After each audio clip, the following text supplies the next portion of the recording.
Bienvenue dans Grâce Divine. Bienvenue à toi qui es connecté à l'Académie avec nous.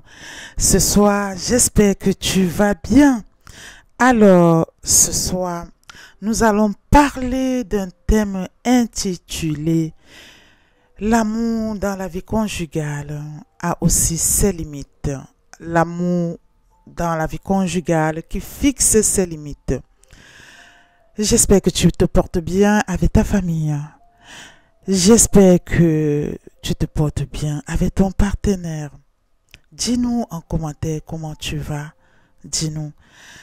Grâce divine, l'Académie Grâce divine a pour mission tout simplement de contribuer à l'épanouissement des familles dans les nations à travers nos conseils, nos méditations, nos prières, nos enseignements via TikTok, YouTube, Facebook.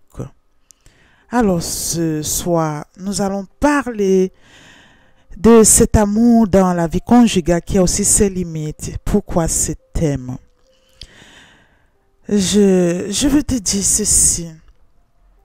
Pour certains chrétiens, l'amour consiste à satisfaire entièrement tous les désirs du conjoint, quel que soit son comportement.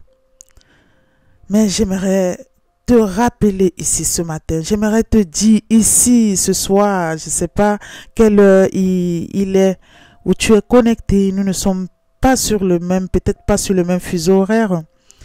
J'aimerais te dire que c'est une chose que Dieu ne fait pas.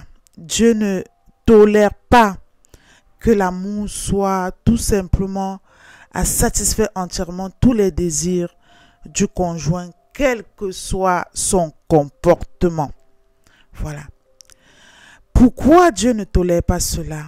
Parce que c'est un Dieu d'amour, c'est un Dieu jaloux et c'est aussi un Dieu qui nous aime inconditionnellement.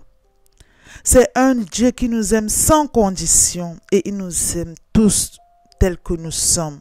Et c'est de cet amour-là qu'il désire pour l'institution du mariage, qu'il désire pour la vie conjugale. Mais lorsque nous regardons dans notre société, même dans la vie de nombreux couples,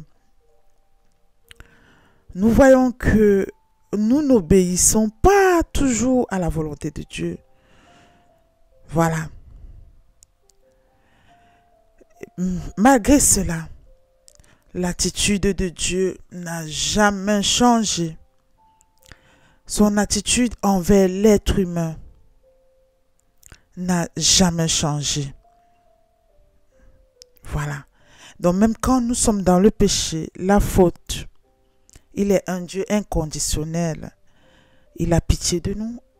Il continue à nous épargner des épreuves, à sortir certaines personnes même de la maladie, des situations difficiles, des situations même financières éprouvantes. Il continue à faire la grâce, à donner la grâce du mariage, des voyages, de l'enfantement, sans regarder à nos faiblesses et sans nous poser de conditions. J'aimerais te dire quand même que il nous a fixé des limites. Et si nous les respectons, nous goûtons à ces bénédictions. Mais si nous transgressons aussi ces limites-là, Dieu nous aime trop pour ne rien nous dire. C'est pour cela qu'il continue à nous bénir. Parfois, au nom de l'amour, ou par crainte de qu'en dira-t-on, par peur de se retrouver seul, ou par peur d'être pointé, nous acceptons un comportement destructif de la part de notre partenaire, de notre conjoint ou de notre épouse, de notre conjointe, que nous finissons par détester finalement. J'aimerais te dire que Dieu n'approuve pas l'acceptation passive d'un comportement répréhensif dans la vie conjugale. Il nous aime trop profondément pour cela.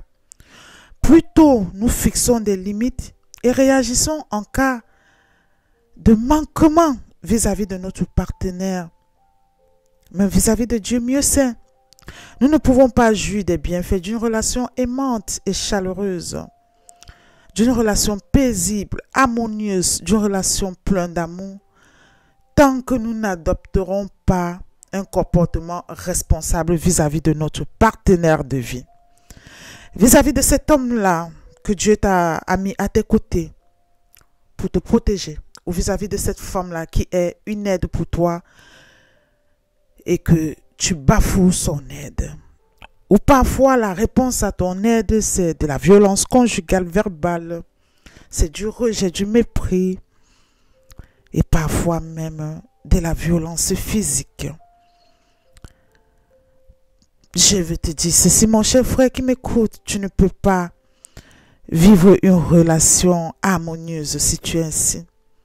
Et toi, femme qui m'écoute, tu ne peux pas vivre l'Éden dans ton mariage, dans ta vie de couple, dans ta vie conjugale, si tu méprises cet homme-là que Dieu a mis à tes côtés pour te protéger. Allons lire le livre de Deutéronome au chapitre 8, versets 19 à 20. Dans ce livre-là, nous voyons comment nous voyons tout simplement les interprétations des limites fixées par Dieu dans le livre de Deutéronome. Ce livre nous dit ceci: si vous en venez à oublier l'Éternel votre Dieu et à rendre un culte à d'autres dieux, vous périrez totalement. Voilà. Et comme non-chrétienne et dépourvue d'amour, en réalité, ce livre exprime le meilleur de l'amour. Un amour sans limite pour Dieu. Et c'est cet amour-là, normalement, que nous devons instaurer dans la vie conjugale. Et même dans la vie entière. À l'absence de cet amour-là, tout devient triste et plein de confusion. Voilà. C'est ça en fait.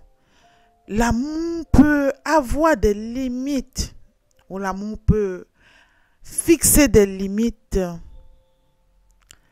si vis-à-vis des personnes, les personnes qu'on aime sont des personnes qui nous maltraitent, qui nous rejettent, qui nous brisent, qui nous méprisent, qui nous violentent, qui nous calomnient. Là, l'amour divin peut avoir ses limites parce que ce sont des choses que Dieu n'approuve pas. Dieu n'approuve pas le désamour vis-à-vis de son partenaire de vie, vis-à-vis de sa famille, de ses amis. Dieu n'approuve pas cela. Un amour, même si c'est un amour amical dans lequel vous êtes méprisé, vous êtes utilisé, vous êtes sollicité lorsque on a besoin de vous, ce n'est plus de l'amour, c'est de l'intérêt. C'est rempli d'hypocrisie et Dieu n'approuve pas tout cela.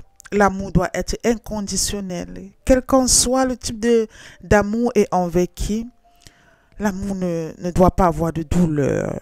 Voilà. J'aimerais te dire ceci, toi qui as pris le temps de m'écouter. Remercie Dieu pour les limites qu'il a fixées et de ce qu'il vous aime trop pour vous permettre